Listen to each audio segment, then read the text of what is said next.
Hata mbuyu ulianza kama mchicha kama ulikuwa haujui, lakini leo hii uko kama mbuyu. Tunaingia mwaka 2026. Heri ya mwaka 2026. Na neno letu la mwaka ni Zaburi ya 91 mstari wa 16, inasema kwa siku nyingi nitamshibisha, nami nitamuonesha wokovu wangu. Anasema kwa siku nyingi, hasemi kwa siku mbili, anasema nyingi ambazo hazina idadi. Siku 366 atatulinda, siku 366 atatulisha, siku 366 atatufanya tuzalishe, siku 366 atatufanya tushibe. Nataka nikwambie kwamba nimetengeneza video ambayo iko kwenye YouTube channel ya Tabitha and Tabiket kwa habari ya mwaka 2026, ni kitu gani ambapo kiko ulimwengu wa roho, ambapo tukivichukua ulimwengu wa mwili tutafanya mambo makubwa mengi sana. Kitu cha kwanza ambacho hautakiwi kuacha kufanya kama mwanadada kwa mwaka 2026, hautakiwi kuacha kulaunch hiyo biashara. Anzisha hiyo biashara my dear. Anzisha hiyo YouTube channel, anzisha hiyo podcast, anzisha hiyo biashara ya online ya kuuza viatu, anzisha hiyo biashara ya kuwa winga.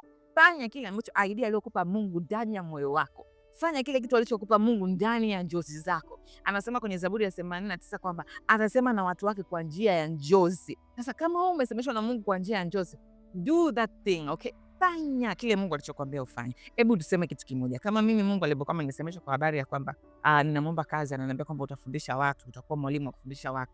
Kama ningekataa kufanya hivyo, leo hii tungekuwa hapa tulipo? Hapana. Leo hii tungekuwa tuna video ya jinsi ya kufunga siku 3 kavu. Ukisearch pale unaiona Tabitha Tabiket amefundisha jinsi ya kufunga siku 3 kavu na testimony ambayo imewasaidia watu wengi. Tusingekuwa na hivyo vitu. Hata mimi sijafikia kule ninakotaka kufika, hata mimi bado sijaenda huko ninakotaka kwenda, lakini ninachokusisitiza kama binti mwenzangu, anzisha hiyo biashara 2026, kwa sababu ulimwengu wa roho mwaka 2026 ni mwaka wa kuzalisha, ni mwaka wa kuongeza, ni mwaka wa kujaza, lakini ni mwaka pia wa kuweka akiba. Sio, unanielewa? Utaweka akiba vipi kama kile alichokupa Mungu huwezi kukifanya? Kwa sababu hatujui tunaenda kwenye njaa au tunaenda kwenye, lakini utaweka akiba vipi kama hujafanya kile Mungu alichokuambia kufanya? Kwa 2026 ni mwaka ambao unatakiwa ufanye kile kitu ambacho Mungu amekiweka ndani yako. Usiseme kwamba ninasubiri mpaka nije nipate vifaa vyote, ninasubiri mpaka mtu ajitokeze aje sponsor. Hata mimi nilikuwa nasema kama wewe kwamba ninasubiri siku ambayo Bwana atanibarikia na iPhone 17 pengine ndo nifanye vitu fulani, au sijui iPhone 14 ndo nifanye vitu fulani, lakini nilianza kufanya video zangu na ninafanya video zangu kwa kutumia simu ya kawaida tu ambayo Mungu amenipa. Kama ningesubiri hivyo vitu, ningekuwa nimewapotezea watu wengi sana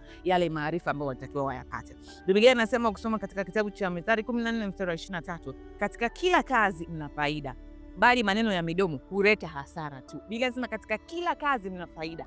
Anzisha hiyo kazi, anzisha hiyo biashara, utapata faida. Anzisha hiyo podcast, anzisha hiyo YouTube channel, tengeneza hiyo channel ya WhatsApp, tengeneza hiyo channel ya Instagram. Umeona kuna watu wengi ambao wanauza vitu huko, nenda kafanya hivyo vitu, nenda kakao. Kama unataka, unaona kabisa umewiwa kabisa kwamba kuna namna ambayo Mungu anaweza kupitisha mpenyo, mimi nikiwa winga, do that though. Hakuna mtu ambaye atakuja kuokoa isipokuwa Mungu aliyekupa hiyo idea. Nataka kukwambia hivi, ni Mariam Magdalena, Yesu ndiye aliyemuokoa Mariam Magdalena akaja kuwa mwanamke mfanya biashara mkubwa sana. Kasema kwenye kitabu cha Luka sura ya 8. So unapokaa na idea yako ukitegemea perfection, hautopata. Kwa sababu hata Mungu mwenyewe alipokuwa anaumba mwanzoni kabisa hakukuwa perfect. Biblia inasema hapo mwanzo Mungu aliumba mbingu na nchi, na nchi ilikuwa utupu. Hakukuwa na perfection. Palikuwa pana utupu, tena palikuwa pana ukiwa, basi tena palikuwa pana giza. Lakini Biblia inatuambia roho ya Mungu ilitulia pale pale ili aweze kupata idea. Ninajua unapoenda kuanzisha hiyo biashara, kuna muda ambao utaona giza, utaona utupu, utaona ukiwa, lakini kitu ambacho tunaenda nacho mwaka 2026 ni nini? Mwanzo sura ya 1 kuanzia mstari wa 26, ambayo inasema kwamba Mungu ameumba mwanadamu kwa mfano wake. Amesema akatawale, amesema akazae, akazalishe. Go, wake up. Usije ukasubiri mpaka ile perfection kwamba nitakapopata sijui iPhone ngapi, nitakapopata sijui. Don't do that. Hivyo vitu vyote vitakufuata kama ukiamua kupiga hatua. Hata Yesu mwenyewe alipokuwa anaanzisha huduma, hakuanzisha huduma akiwa yuko na watu wengi perfect. Unajua ile watu wamejaa wengi. Alienda kwanza mlimani, alifunga. Alipotoka kule ndo alikuja azirudi. Kwa kulikuwa kuna maandalizi.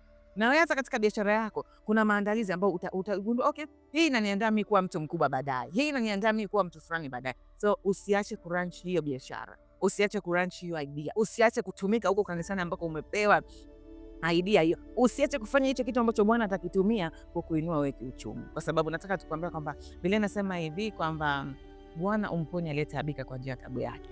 Mungu anatumia vitu vidogo vidogo kutufanya vitu vikubwa. Kasoma kwenye Ayubu 36 mstari wa 15. Kwa hiyo msichana, binti mwenzangu, anza kurunch hiyo biashara. anza kuranchi hiyo, sijui ni mtaka kuanzisha sijui bakery, fanya hivyo. Unataka sijui kuanza kupika mandazi, fanya. Usionee aibu. Unajua kuna vitu ambavyo tunavioneaga aibu, kuna mambo ambayo tunaonea aibu, lakini kwenye hivyo tunavyovionea aibu kuna ushuhuda ndani yake. Leo hii unaowaonea aibu, siku Mungu atakapokushindia, siku Mungu watainuka na kusema kama sio Bwana aliyekuwa pamoja naye, ni Israeli ndo waseme sasa. Ni kweli wanaouza online ni wengi, ni kweli wanaopika mandazi ni wengi, lakini mandazi yako wewe ni ya tofauti. Kila mtu mikono yake amepewa mikono ya tofauti. Ndio wanasema nitabariki kazi ya mikono yako. Ina maana kwamba kila mtu na mikono yake kuna namna ambayo anabarikiwa. Na katika miongoni mwa vitu ambavyo 2026 tunaenda navyo ni kwamba Mungu siku ya 6 alimbariki. Anasema akawabariki siku ya 6. Alibariki mwanadamu. Kwa ni kitu ambacho tunaenda nacho. Lakini kitu cha pili ambacho utakiwi kuacha kufanya mwanadada kwa mwaka 2026, hautakiwi kuacha kukat vitu vibaya off. Yani kama hautaki kuendelea kuentertain tabia mbaya, unajijua wewe ni mvivu, unajijua wewe ni mtu ambaye una mdomo, unajijua wewe ni mgomvi, hivyo vitu achana navyo 2025. Havikusaidii kitu chochote. Bila sema maneno ya mdomo ni hasara tupu. Umeongea sana, umewaambia watu sana, umetukanana sana, faida umeipata iko wapi? Kama kuchonga umechonga sana. Sasa hivi ni muda wa kuinvest kutoka kwenye maneno kuwa kwenye maombi, kutoka kwenye maneno kuwa kwenye matendo, kutoka kwenye maneno kuwa kwenye vitendo. Sio mtu wa maneno kila siku. Lakini pia usiache kukata off watu ambao hawakusaidii chochote.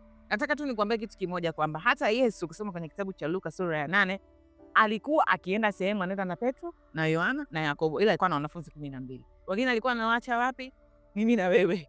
Tutasoma Bible tutaona alikokuwa anawaacha. Lakini kitu ambacho ninachokuambia kwamba usiwe mtu wa kuogopa.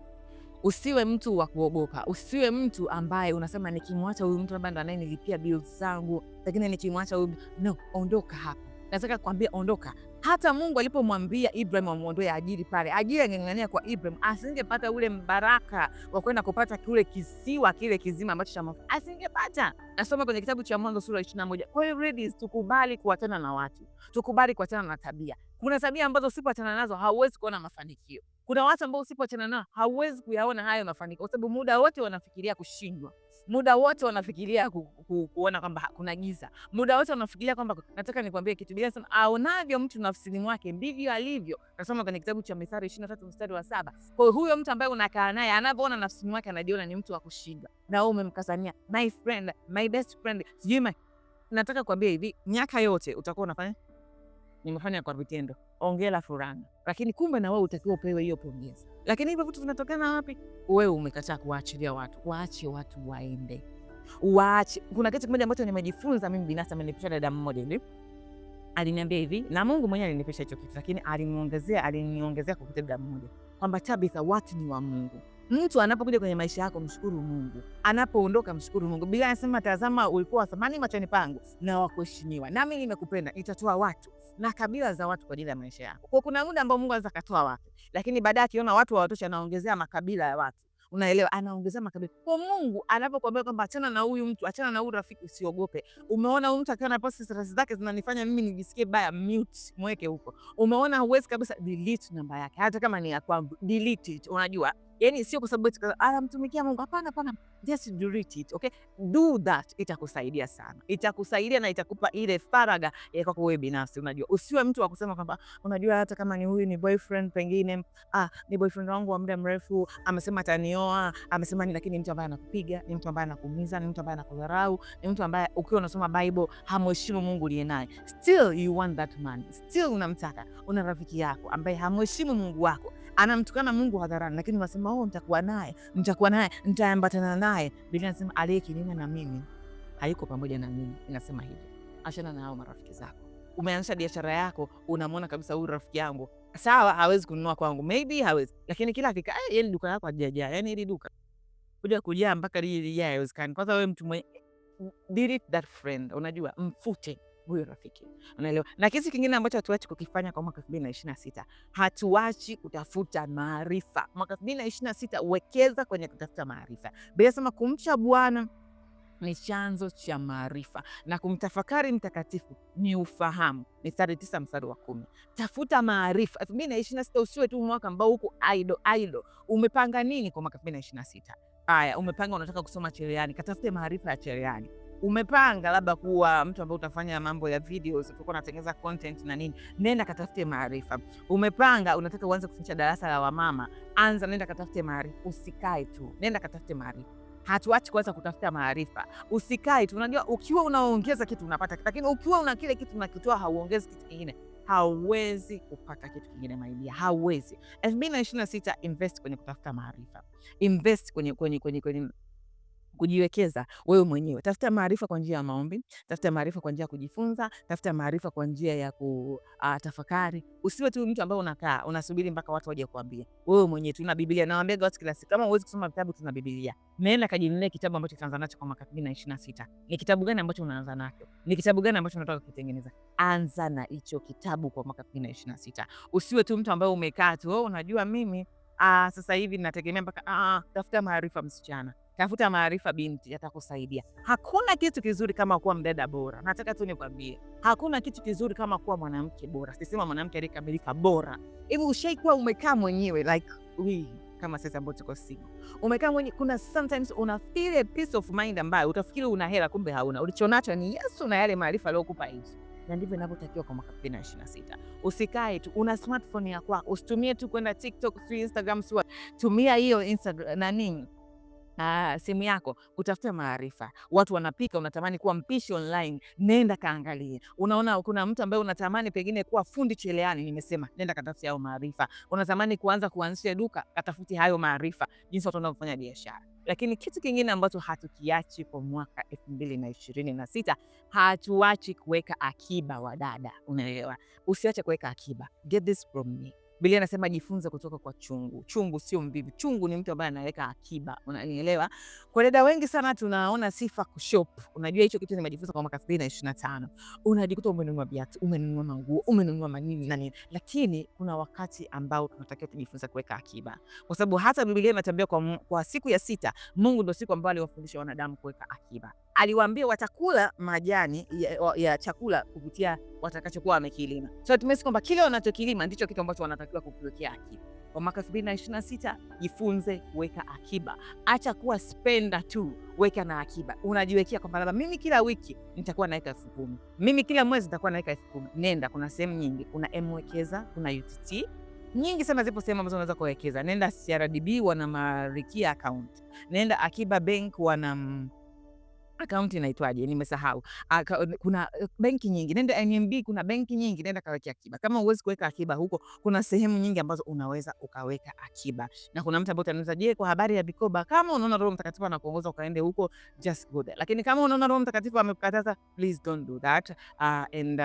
Kwa sababu unaweza ukaingia huko kwa siku ukajikuta umeingia kwenye madeni, umeingia kwenye vitu mbalimbali. Lakini akiba yako mwenyewe ambayo unachukua pesa yako unaweka, itakusaidia sana. Kwa mwaka 2026 usisahau kuweka akiba. Hili ndio la mwisho kwa mwaka 2026 ambalo nalisema, ambalo lingekuwa la kwanza. Usisahau kuinvest muda wako na Mungu.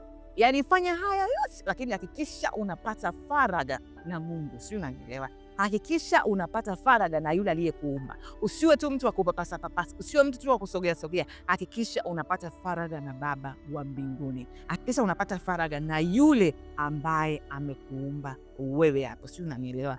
Hakikisha sana kwa mwaka 2026 kwa sababu amesema amekuumba kwa mfano wake. Yeye ndiye atakayekupa wewe kitu gani cha kufanya hapa duniani, kwa sababu wewe uko kwa mfano wake, unamwakilisha yeye.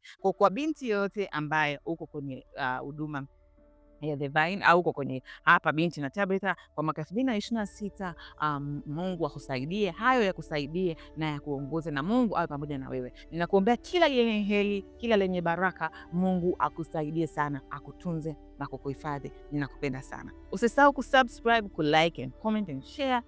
Ukitaka kuingia kwenye group letu ya maombi, kuna channel ya Tabitha and Tabitha, utaenda kule utakuta link ya maombi, utajoin moja kwa moja. Ninakupenda sana. Mungu akubariki sana, akutunze na kukuhifadhi. Amen.